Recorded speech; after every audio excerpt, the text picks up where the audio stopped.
Not sure if you're eating healthy this morning? Well, it's about to get easier to tell. Health reporter Haley Hernandez shows us how nutrition labels on our foods are changing. Often you look at the sugar or calories and forget that's for one serving. A lot of times people are eating 2, 3, 4 servings in one sitting. So this year the FDA is issuing a change in how you see labels. In 2020, the FDA put new rules in place for food nutrition labels. The idea behind the change is to give us a more accurate reflection of what and how much we're eating. This is very helpful so that when you take your serving out of the bag or the box, you know how much you are eating. You have a much better sense if you actually place it in a bowl and have some consistency to it. Dr. Susan Albers says before, many people didn't realize they were actually eating multiple serving sizes in one sitting. Also, types of fat, like less healthy saturated fats and trans fats, will now be listed in addition to the total amount of fat. This is helpful knowing the difference between the healthy fats and non-healthy fats. Vitamin D and potassium totals have also been added, while listings for vitamin C and A have been dropped. Since many Americans are vitamin D deficient, and deficiencies in vitamin C and A are rare.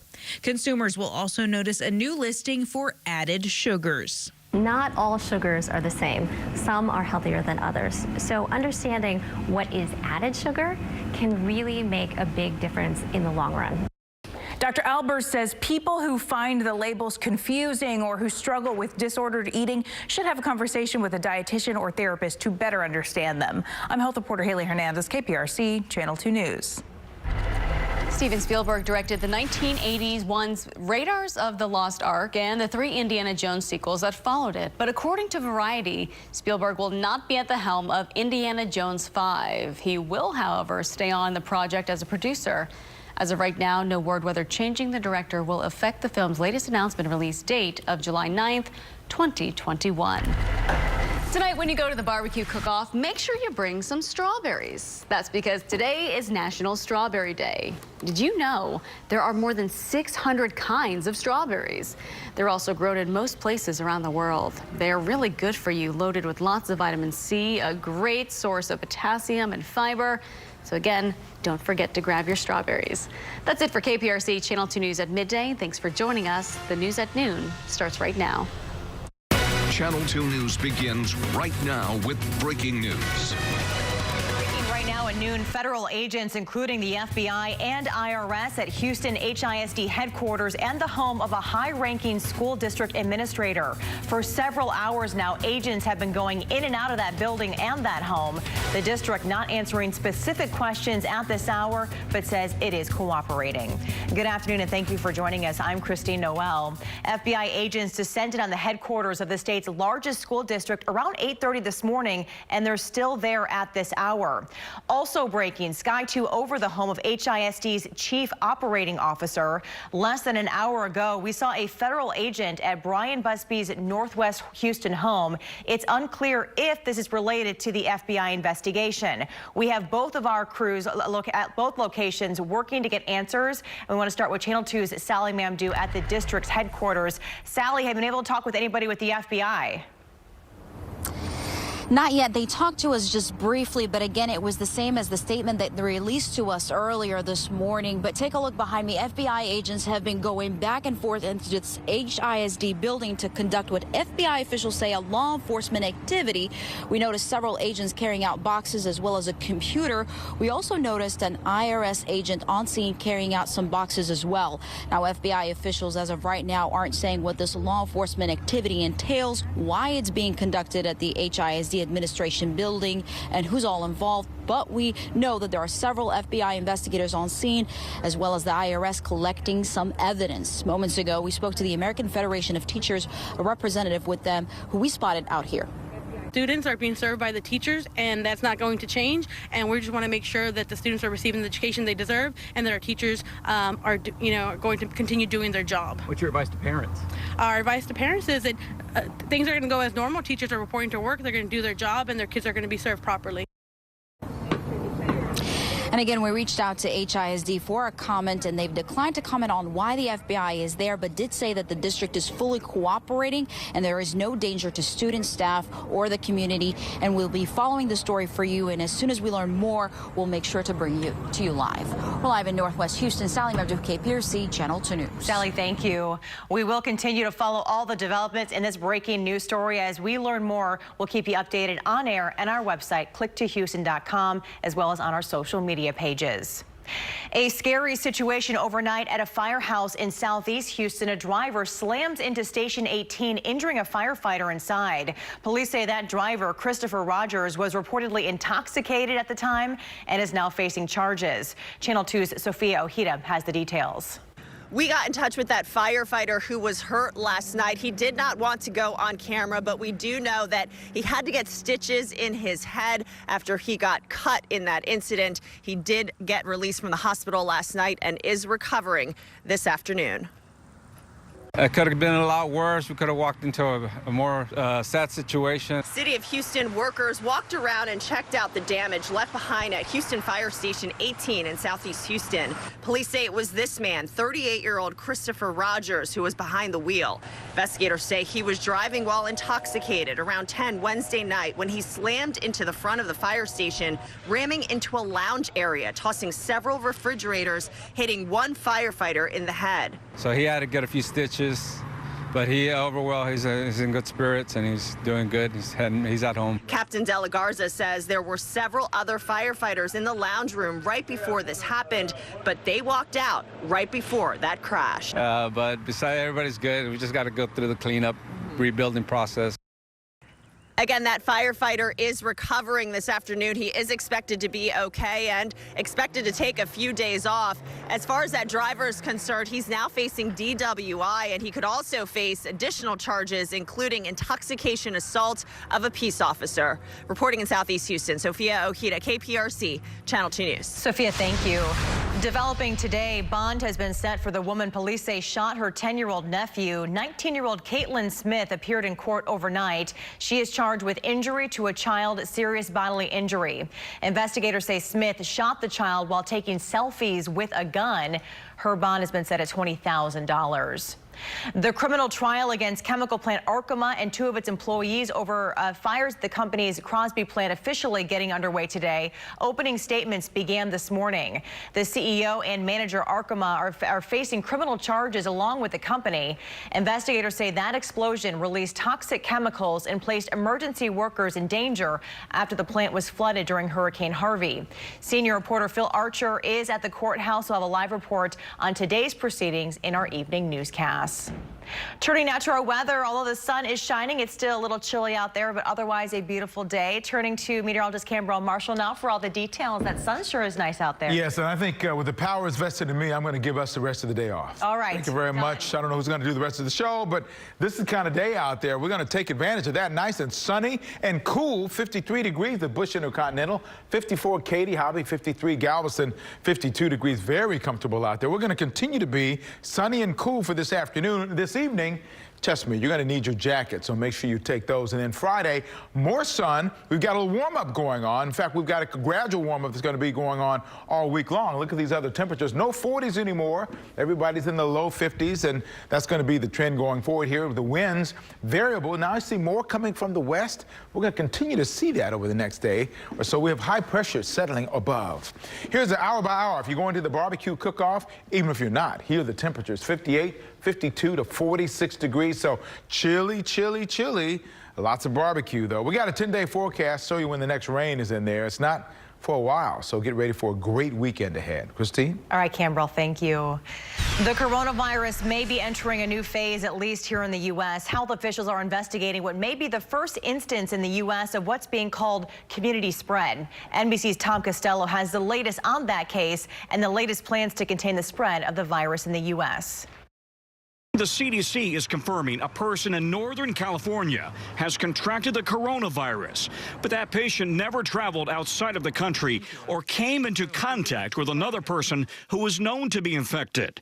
Why might that be a big deal? Because it's the first sign, say experts, that the disease may be spreading within a local community.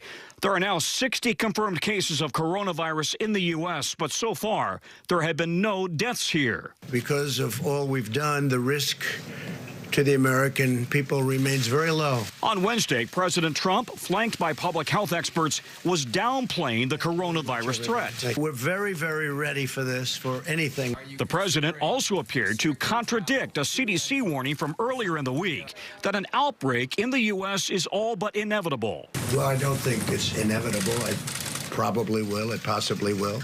It could be at a very small level or it could be at a larger level. Health officials say the situation is fluid. Our containment strategy has been working. At the same time, the degree of risk has the potential to change quickly, and we can expect to see more cases in the United States. The president also says he's tapping Vice President Pence to head up the administration's coronavirus response. Since airport screenings began, Atlanta Airport says 200 travelers who arrived from China have been under home quarantine. So far, none have required hospitalization. Meanwhile, at the University of Nebraska Medical Center, the first human trial for a coronavirus treatment is underway.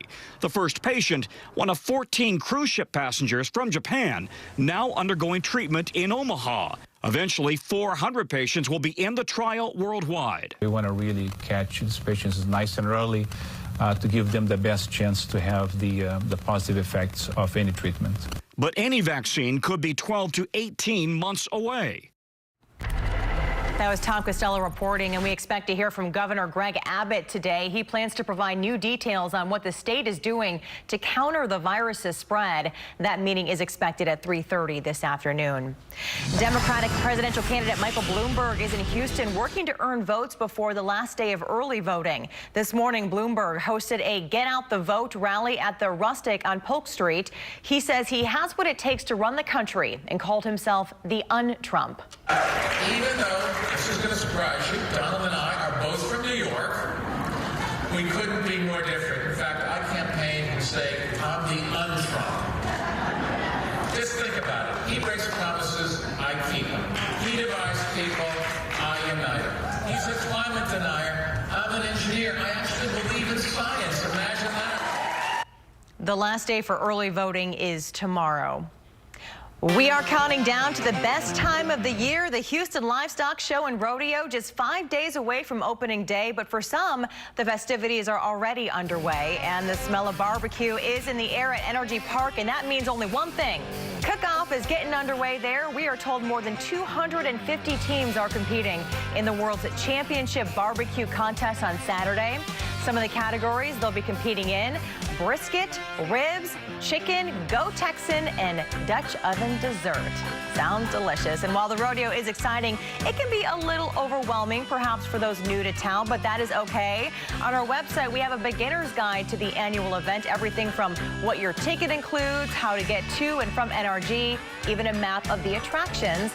It's all on our website. Click to houston.com/rodeo. The word hero is often used kind of loosely, but not in this case. A California police officer earned the title by risking his own life to save someone else. And if you're looking for a perfect hair cast, today's pretty close to it. Sunny and cool and dry. No concerns at all. Houston Livestock Show and Rodeo forecast looks wonderful. Boots and jackets for tomorrow. But look, 68 to 74 degrees, your high temperatures. Wonderful weekend ahead. 10-day forecast coming up. And a violent rampage at one of the nation's largest breweries. Several people killed in a shooting at Milwaukee Brewery. The response from the governor of Wisconsin and the latest in the investigation. Next on Channel 2 News at noon.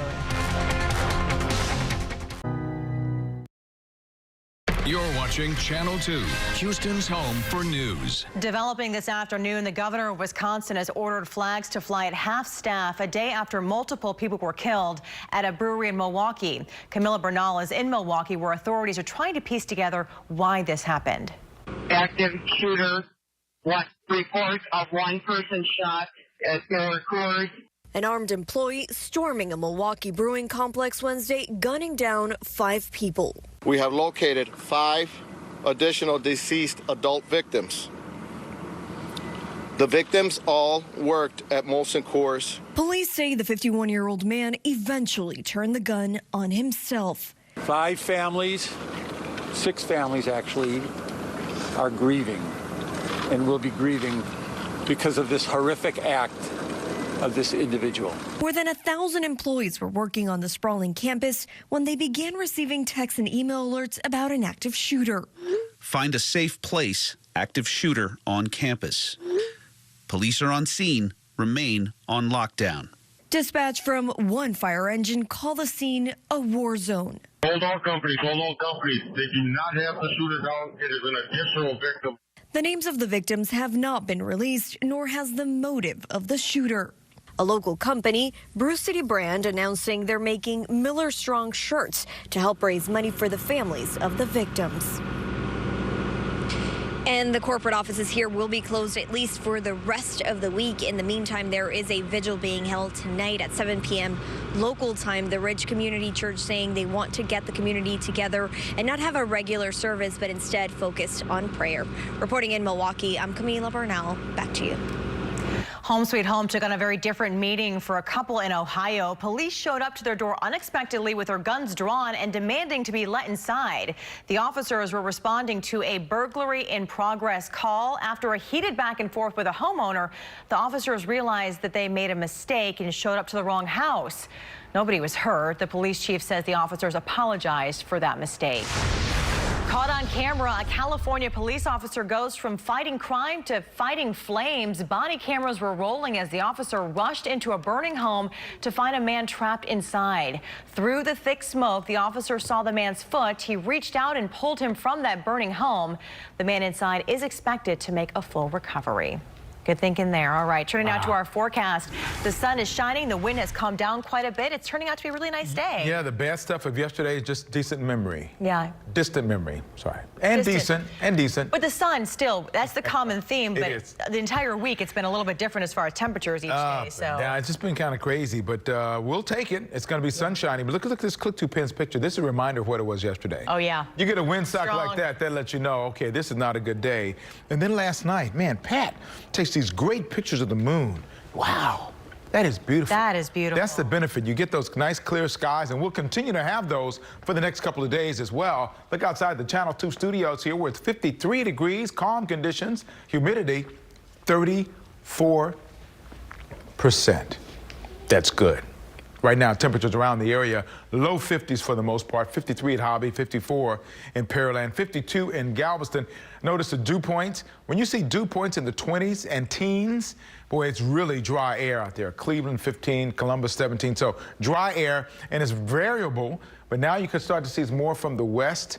It's going to be coming more from the south and west here. When you have southwest winds and dry air, you can have that temperature heat up a little bit. So Futurecast model shows what's going to be going on here over the next day or so. High pressure really going to be settling in over the next couple of days. And then we see it moving to the east, and we see a return flow. That's going to warm us up a bit as we go into Saturday and into Sunday before this high moves on out of here. So we'll be even warmer temperatures on Sunday. Notice the cloudy skies there on Sunday. I've got another model here that picks it up from that point on Sunday. You notice clouds there, yeah, on Monday, but we don't see any rain until we get to Tuesday. Then we see rain Tuesday and into Wednesday morning, Wednesday afternoon. So those look like the schmutz days right now. Wednesday does at the moment. 7:15 in the morning, and then later on in the evening, we start to see it getting out of there. And then for Thursday and Friday, nothing there. So we'll take that. I don't think anybody's going to complain about that. Exact track radar, nice and clear. It's going to be that way for the foreseeable future. Look at these temperatures we can expect. Tomorrow on Saturday and Sunday going up from low to mid to upper 70s by the time we get to Monday and Tuesday of next week, above the average of 69 degrees. So, right, Christine, we've been on that roller coaster. We continue to do that. I don't think anybody's going to complain about the upper 70s. No, somebody will. But we'll enjoy it and take it the best way we can. Close to 60 degrees, I think, for your high today. The models want to say a little bit cooler, but we're thinking it's going to be a little bit warmer than that. So barbecue cook-off tonight. Be ready for it. Have those jackets ready. It's going to be on the cool side, but pretty comfortable over the next several days. These temperatures warm up. Tomorrow morning, instead of 32, will be 38. warming up to 70, then the mid-70s by the time we get to the Rodeo Parade on Saturday. Dynamo playing as well. The SaberCats playing on Sunday, so lots going on there. Slight rain chances, as you saw, Tuesday, Wednesday. Monday, slight chance too, but just we're almost ready to take that out on Tuesday. So good 10-day forecast, really, I think. Mid-70s on Saturday. That's the sweet spot, in my opinion. It is. Cambrell, right. Thank you. All right. Are you hungry? Well, if not, you're about to be, and it's not just because it's lunchtime. Houston Life is all about food today. Derek and Courtney standing by with a preview of today's Houston Life. Grub-a-dub-dub, guys, what's up? Hey, Christine, I hope you have your cowboy boots on or cowgirl boots on. I certainly have mine on because, of course, tonight is the first night of Cook-Off. I'm going to be down there, and Lauren Kelly is headed down there right now during our show today on Houston Life. She will give us a preview of what we can expect. And by the way, take notes. This is everything you need to know, like tickets, when the gates open, how to park, and a whole lot more. Absolutely. Bundle up. It's going to be a great time out there this weekend. Also, if you struggle on what to make for lunch or you want to meal prep and have something all week, our friend Tangi Patton with Good Taste with Tangi is here. And she has these DIY soup bowls that she makes in basically mason jars. Think ramen, other easy ingredients. You pack it in there and then you microwave it, packed full of flavor. It looks so delicious and colorful. She's also going to do some wine pairings. Not sure you could do that at your work, but we certainly can here. I mean, we can't hang out with Tangi without having wine, right? Also, aside from rodeo season, it's crawfish season, folks. You know this. And some people say crawfish, it's a lot of work to eat. How about this on your screen? Crawfish fried rice. It's a tasty way to enjoy crawfish this season. Shakti Baum from Edda's Kitchen will walk us through it. And she says that we can make this dish perhaps using ingredients we might already have in our kitchens, Courtney. I like it. Yeah. I'm all about it. If someone's going to shuck my crawfish, peel? I don't know, whatever.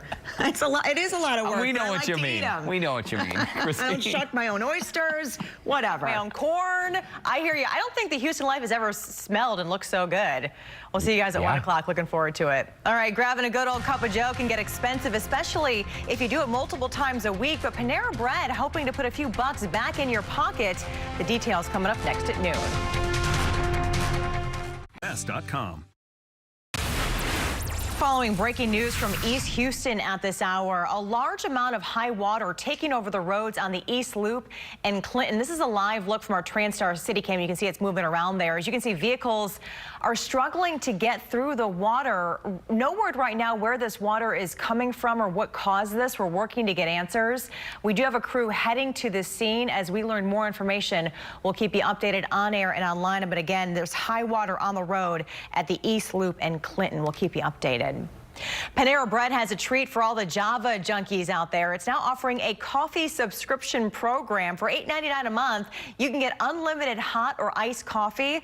When you break that down, that's less than the average price of 5 cups at the restaurant chain. Registration starts today on the Panera app and website, and on Monday, you can also sign up in person at Panera locations. Also new today, Dunkin' adding a little sizzle to the menu. The donut chain is now selling bags of bacon.